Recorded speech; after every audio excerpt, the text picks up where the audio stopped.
The Steam Next Fest and E3 all at the same time? Awesome! That means games out the ass, dudes. Let's check out some of my favorite demos, and I'll leave the links in the description for you nerds to try them out. From the developers of the Oscar-winning game Genital Jousting, Terra Nil is a game about restoring the planet and bringing back wildlife, kind of like California every year. Turn a desolate wasteland of ash and death into a place of beauty and life, but then burn it all down again just because. Psych, just kidding, we needed to do that to bring up the heat. Blow stuff up because it's fun, but also you can like turn the craters into rivers, so that's pretty cool too. California is too much desert. Let's just add some biomes to this biatch. You like bees? Ah, too bad! Bees! When you reach the target humidity, you can start to tear down everything you worked so hard to build up because fuck it. Now you can recycle your life's work into a sailboat, I mean airship, and fly away, leaving the stupid little deer behind. Terra Nil is something I am definitely keeping an eye on. Half-Life 3 is just about the biggest announcement that could ever happen in the games industry. Industria is actually kind of like Half-Life 2. I want Half-Life 3. I'm never gonna get Half-Life 3. But hey, this is pretty similar. You play as a German scientist, doctor lady, they don't really say, during the fall of the Berlin Wall in an underground lab. Your team made some kind of teleportation/time travel BS that you used to escape the collapsing facility. Suddenly, you time skip through the game and have guns and shit. There's a bunch of robots and you have to fight. It gave me Half-Life vibes, and that's pretty poggers. The demo was pretty short, but like I really want more. There's so much detail in the world, in its environment, and how it's telling the story that I just can't wait to dive in and see everything that this game is about. Please don't suck, thank you. I'm not gonna even try to pronounce this game.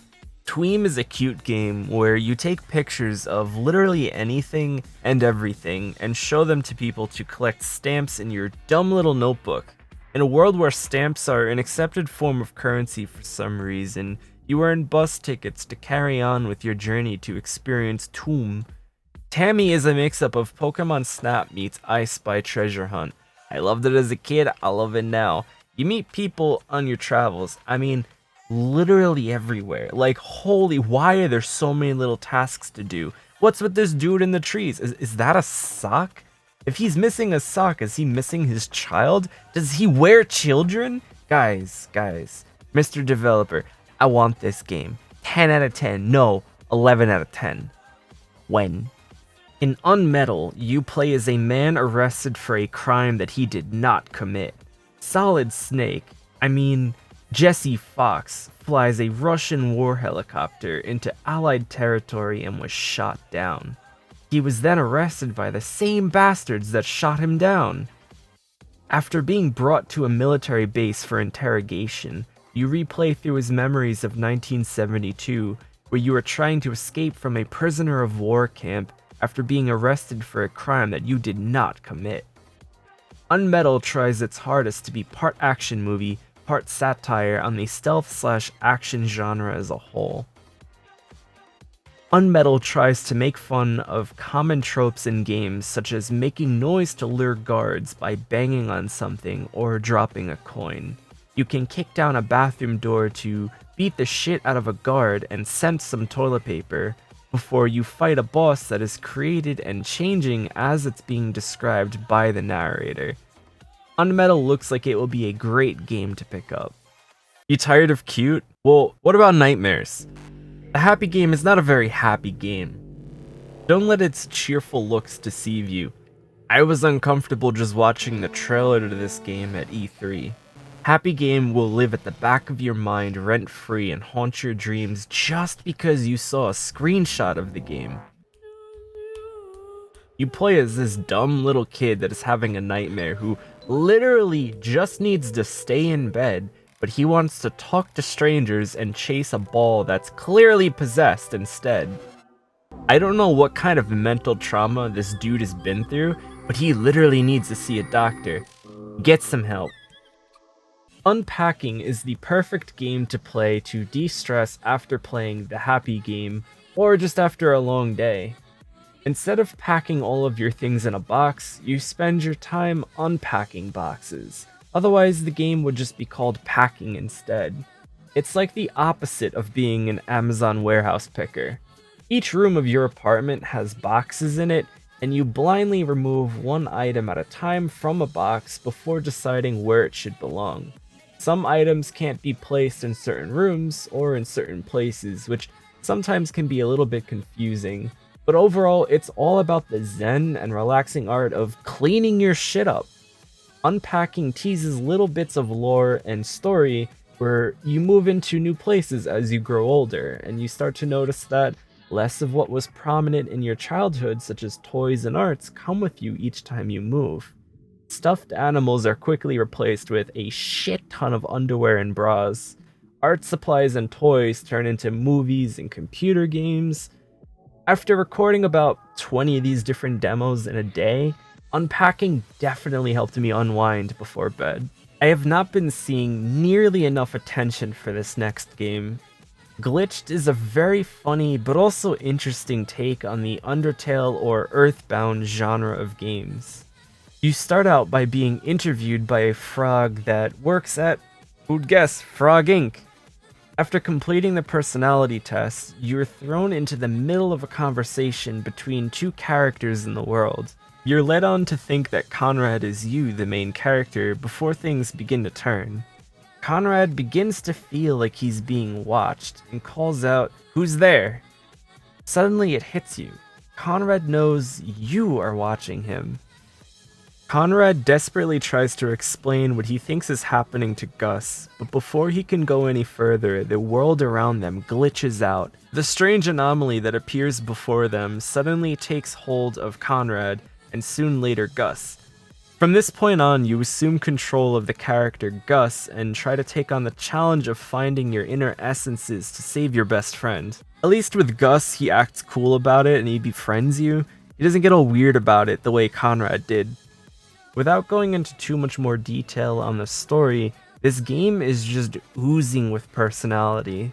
The dialogue and the characters are interesting, and the battle mechanics are designed well enough where they're both simple yet smart, and the fights can be a challenge without being unfair or too RNG dependent. This game is constantly breaking the fourth wall, and the demo is very generous in length. Honestly, I'm really excited to play this in its entirety when it releases. Lens Island is a cool isometric survival crafting game with a lot of similarities to Valheim. However, it does make some weird design choices. For example, crafting a bed uses twice as much wood as crafting a wall. To get basic things like a weapon or a torch, you don't craft them, you have to go to a dock. You have to buy it for gold and materials. Hopefully the dock is removed in favor of a better crafting system on release. Gathering takes a lot of time and it feels overly grindy, but that could just be for the demo. Otherwise, it really does kind of suck when you die and all of your resources get deleted. Sure, you get to keep your tools, but otherwise there's no way to recover your body or your loot. You can do all of the typical crafting stuff that you usually can do in a survival game, but also a little bit of farming and exploration. This game could be a lot of fun, but only time will tell if they actually follow up with what potential there is. Otherwise, this may just be yet another survival crafting game in a sea of thousands of survival crafting games. Lilith Odyssey is a weird game. Don't get me wrong, I love the concept. I mean, I'm crazy about anything space and sci-fi, and I'm assuredly going to be trying this game when it releases, but it feels like there's so many basic things just missing from it. The camera controls, especially in ground mode, just bother me endlessly. It's super easy to die, and there's no clear way to save or recover after dying. When you die, game over. Restart. With just how much depth there is to things, it would make a lot more sense for there to be checkpoints. It's hard to tell if this design choice was intentional or not. You start by picking a family of aliens, and your objective is to try to make your way across the galaxy, Oregon Trail style, by scavenging across thousands of planets and flying among the stars. There are threats in the world such as enemies both in space and on land, as well as weather that will make quick work of your health bar. Ships can be customized, and flying takes a little bit of finesse as you can't just hold W and boost around with unlimited fuel. You have to manage your family's sanity levels while in space, which includes sleeping, working out, and other activities. The radio is alive with character and unique content instead of generic chatter, and markets are teeming with people to talk to and trade with. I want to love this game, but this demo doesn't quite instill enough confidence just yet. Chernobyl Liquidators Simulator is a very interesting game. However, the demo doesn't really do quite a good enough job at trying to sell it.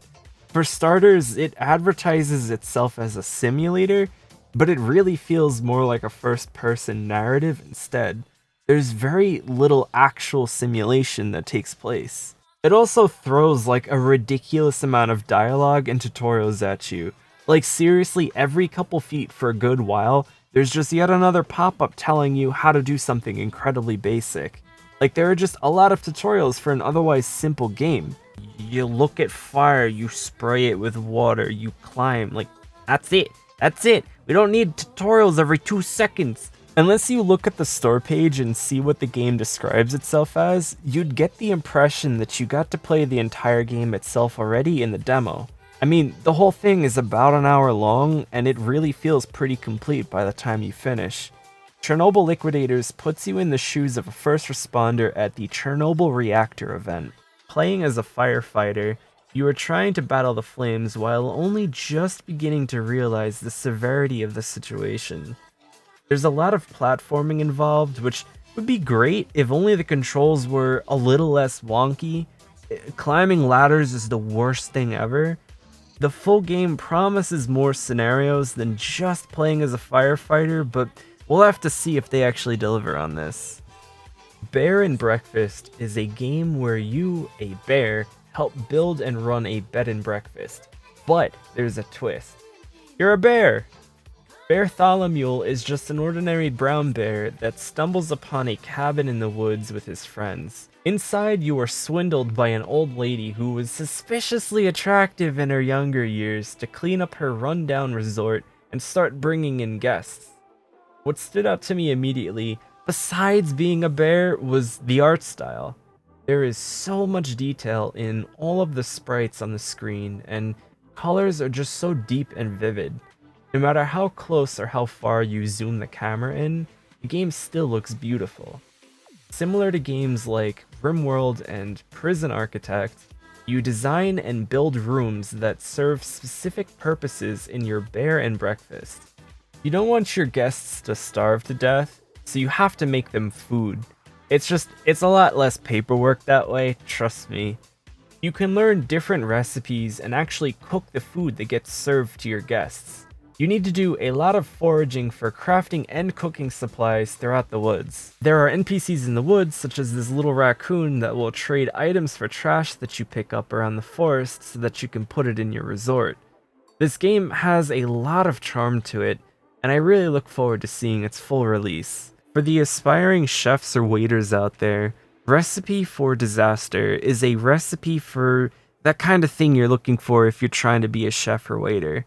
But hey, I mean, restaurant managers are like builders too. This game is for everybody. You can build and design your own restaurant. You can hire employees and even design your own menu items. It's a simple enough game that you can easily pick it up and play in bursts if that's your kind of thing. Creating your own meals and setting their prices is such a cool idea to me, and changing your restaurant based off of customer reviews is a lot of fun. There's also a balance in your employees' mentalities and what they enjoy or hate doing, as well as what they're good at or what they suck at. I'm excited to play more of this when it's finished. Lawnmower Simulator.